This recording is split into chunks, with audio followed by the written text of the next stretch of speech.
Well, as it happens many times when we're racing in a lot of jurisdictions, we have some high points and low points in the day. We definitely didn't have a bad day, but we could have definitely had a better day than we had.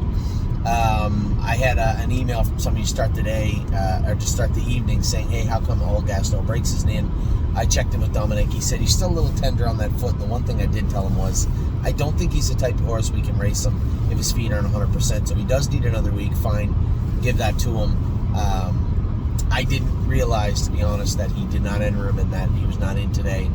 And upon talking to him after these emails came in, it became very clear that he just probably needed another week to get his feet under him. So they've been working on that, getting that cleaned up. I said, listen, the horse had a tremendous run. Unfortunately, when he makes a break like that, he is prone sometimes to grab that front foot. It wasn't very serious, but as I had said to Dom, if he isn't 100% in his feet, there's no point in racing him. You're not going to get the result you're looking for. So he opted to give him another week off. So All Gas No Brakes is not in this week. Yo, Mr. Scope's sick the other day, obviously. So we said, he quit. Come on, guys. Horse went in 52 and a piece twice in his last 6 starts.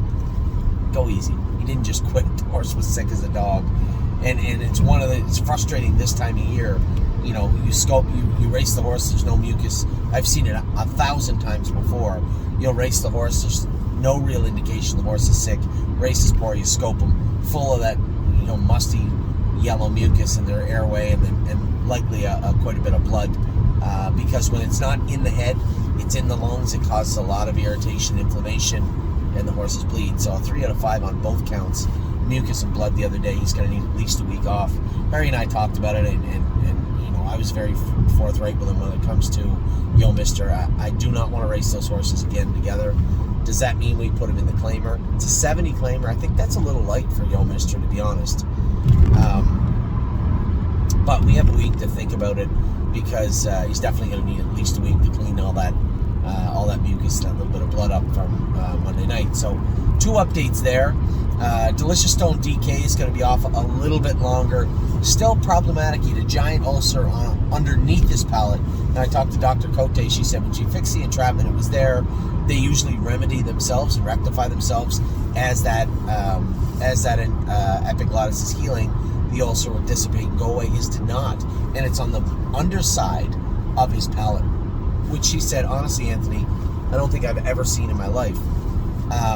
So they ended up removing the membrane that's in there. It's fairly common for horses that are prone to entrapments and ulcers on the epiglottis.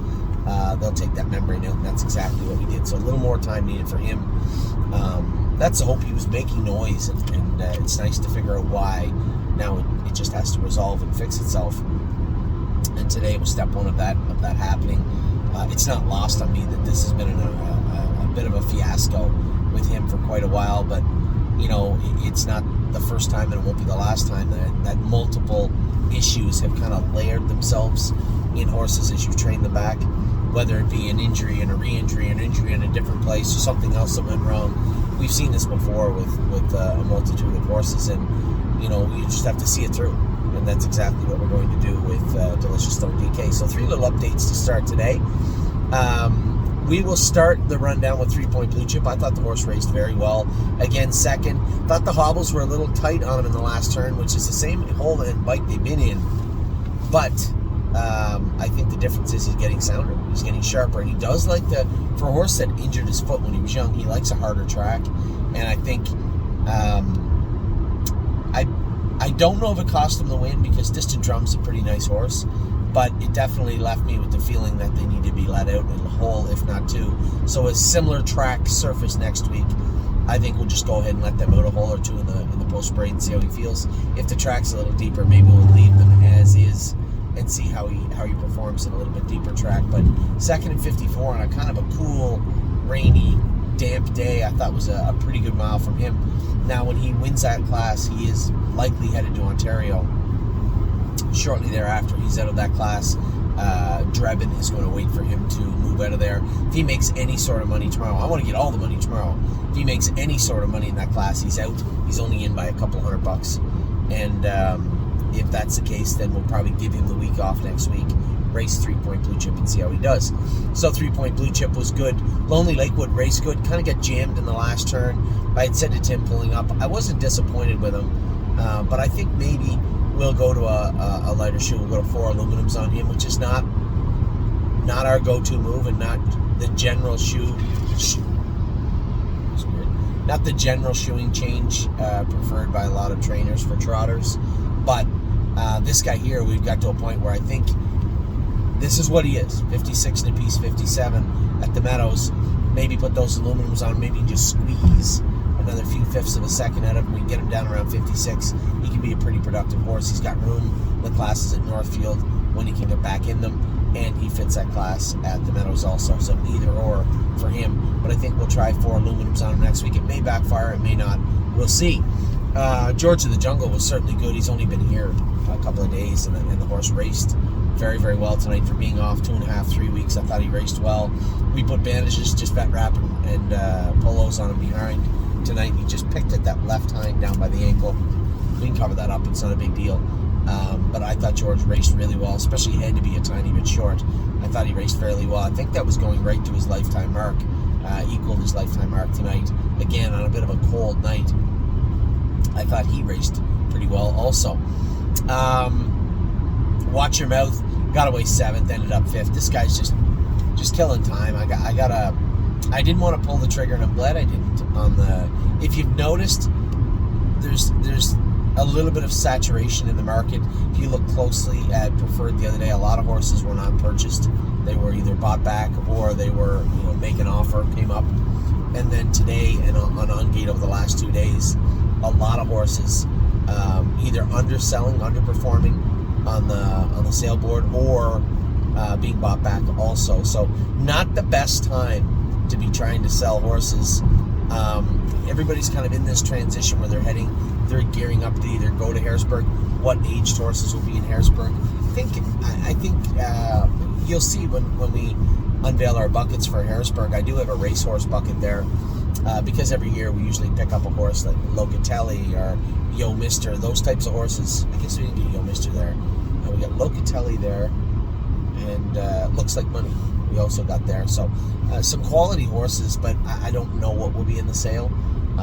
And I think that everybody is just kind of in that transition of yearlings, getting them in the barn, trying to figure out what classes are going to fill. Then, of course, I thought that Philadelphia, the Poconos, closed soon, but I heard somebody say today that Philadelphia stays open till New Year's Eve, which I did not know. I don't think the Poconos does, though. So just a little bit of a transition, a shift in the entire industry, and just for whatever reason, this point in time is not the greatest time to sell the horses. So I'm glad we didn't put the likes of Watch Your Mouth and those types of horses in a sale. Again, we'll wait another week or two, test the waters at that point and see what's going on there. But Watch Your Mouth, he's present. He's a horse. He's not a killer. He's just a filler, and he's not going to stay much longer at the barn. I'm Fancy Like really disappointed with this filly. She went down there. Megan said she's jumping things tonight. She jumped a pylon, and Dan Dubé just pulled her to the back, and they, we're not making any shoeing adjustments. We're not making any equipment adjustments. I'm just going to bring her back to Ohio. I don't know what she fits here, which isn't a lot, but we can't. This is not I'm Fancy Like, right? And that's certainly not me saying, oh, it's Megan's fault, or it's Dan's fault, or it's somebody's fault. This is not the filly that left here. And she's a race car that just jogged in 54 multiple times, I think, this summer, and then goes down there and they're like, oh, she's jumping stuff and she's hitting a knee and she's getting out of gear. This filly never did all that stuff. She might have brushed a knee now and again, but not to the point where, might have been to the point where we put knee boots on her, but it wasn't like, oh, you got to watch her. She gets into her knee pretty good. That's not her. So whether it's a surface at Yonkers or what, it's just not going to work out right now. Anyway, in that regard. And I'll have to talk to Jason. I'll have to talk to the race secretary here and see what she fits. But this filly is a way better filly than the filly that made a break tonight and get out of gear last week. So I have zero interest in adding a bunch of equipment to her. We'll just move her and bring her back here for now and see what's what. And as far as Megan goes, we'll send a trotter or something down there also I'm in no way blaming Megan because the filly is somehow looking at stuff now and hitting her knee, or it's not her fault. I would suggest it's probably the surface. So she can come back here. For now, I guess I can put her in that sale in December and race her until then. There's got to be something for her here. It just seemed like that was a great fit in Yonkers, and I think it was a great fit right up until it wasn't. So there's no point in going down that road now. I think it's a moot point. We'll just bring her back here and see what we can do with her here.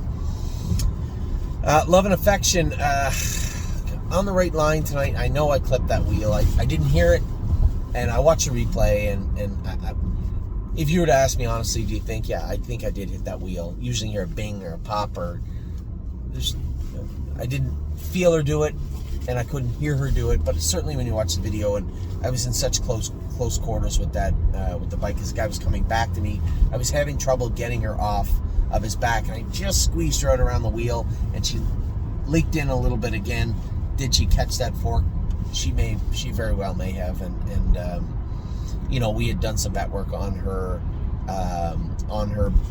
before, right after the start. I drove her and she was second. She'd week off. Chris Lems drove her and she won. Now she's running in a little bit. So was it before or after that? I'm not sure.